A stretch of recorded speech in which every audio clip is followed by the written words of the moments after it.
Hi guys, welcome to my video. Thank you so much for the likes, for the comments, for the shares, for the feedback. I can't believe it's just been 3 videos, but it's been amazing doing this with you guys so far. Thank you so much for allowing this little chatterbox into your space, and I'm really encouraged and inspired to continue sharing my thoughts through these videos. So today, I'll be sharing on something maybe heavy, but something that's quite important to me, and it's the subject of death. You wonder why Dorisala is talking about death today. No, I'm not dying, and there's nothing wrong with me, but it's very critical that we begin to speak about these things and begin to ponder on these issues, especially about death, because death is actually the final common pathway for every human being. No matter how long you live, eventually you will die. In the last couple of months, we've seen a lot of death. We've read about a lot of deaths on social media, and I'm sure that you guys all hit us differently. The Bible says that we should learn to number our days so that we can apply our hearts into wisdom. That is what this video is really about. A call to learning to number your days so that you can apply your heart into wisdom. The Bible again also says that it's better to go to the place of mourning than to the house of feasting, because death has a refining influence on us. And what I'm sharing today is basically the refining influence that death has had on me so far. I lost my mother-in-law a few years back, well, about a year and a half now. And her death really taught me a lot of lessons. It got me really pondering and thinking about my life so critically. Coincidentally, I'm doing this video wearing the same dress that I wore to her funeral. As we compiled the tributes, because my husband was the one responsible for compiling the tributes, as we compiled the tributes, it seemed to me that everyone was saying the same thing in their own words, in their own voice. And on the service of songs, the same thing happened. As people were called up to give tribute and to speak about my mother-in-law, they came up and said the same thing in different voices. And then it got me wondering, could these people have copied each other's notes? Could they have spoken to themselves before being called up to share? But that wasn't possible, because these were people from diverse walks of life, from different homes, from different spaces.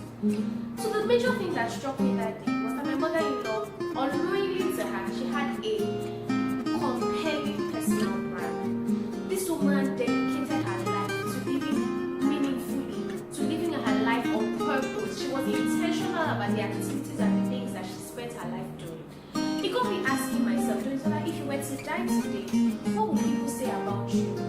What would people have to say about you? Would it be things that would obviously display the impact and the purpose that you lived with and the zeal that you lived with? And I'm asking you the same question. If you were to die today, what would people have to say about you? But beyond my mother-in-law's death, we all heard about the death of the famous on-air personality Tosin.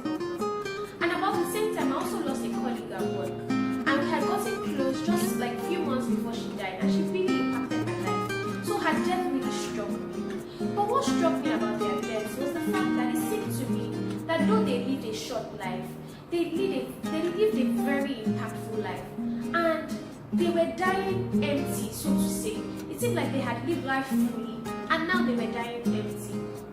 But what was more striking about their deaths is that they both suffered from sickle cell disease. As we all know, sickle cell disease, the diagnosis comes in childhood.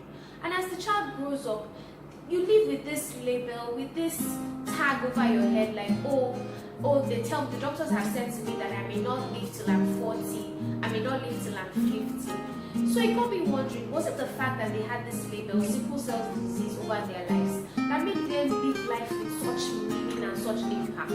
So is it the fact that I don't have any labels and I feel like I'm going to be here tomorrow that makes me live my life casually at times?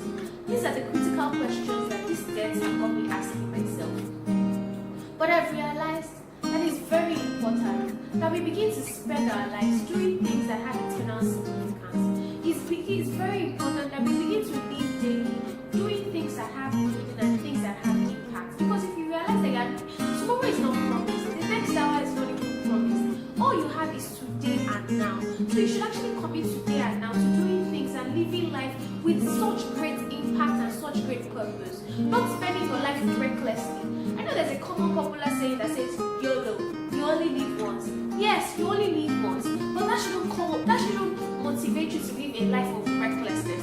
but rather it should direct you to living a life of meaning. If you realize that beyond here and now, there's somewhere we're going to, and there's someone we're going to be accountable to for our lives and for the activities that we spent our life in, then that should inspire you to live a life of meaning, a life of purpose, a life of impact. Because really, death is the final common pathway to all human, and there's no matter how long you live on this earth, you would eventually die. That is the truth. That is the reality.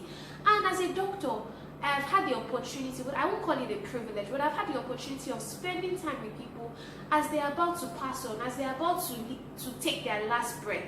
And I can tell you for free that in those minutes, it didn't matter the number of houses that they had, the number of cars that they had. They just really wanted to make things right. They just really wanted to be sure that they had lived a life of meaning and a life of impact. And some of them that I have spoken to, they had a lot of regrets on their deathbed. I'm not cooking these stories up. These are things that I've experienced in real time because of the nature of my job. And they had a lot of regrets. And the regrets was not about the fact that they didn't have cars or they didn't have houses. It was about the fact that they didn't spend enough time with family. They didn't spend enough time doing the things that really mattered the most. And they were just wishing and hoping that God would give them just one more minute to right all their wrongs and to make everything better.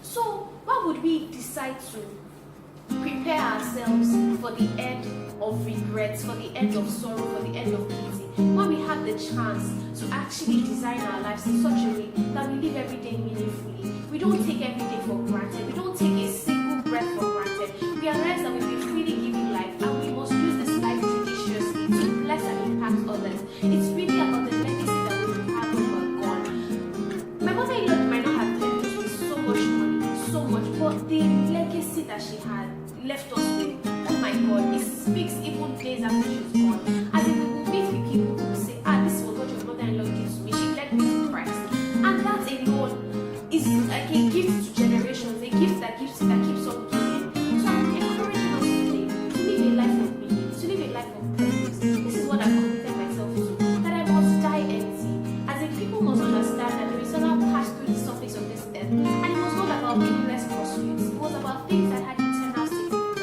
about activities that counted towards eternity. And this is my drive and this is my call to you today. That is indeed, as you ponder about the thing about death, it inspires you to live your life more meaningfully, to live your life more purposefully, to realize that beyond here and now, there's somewhere that you're going to, and there's someone that you're going to give account to.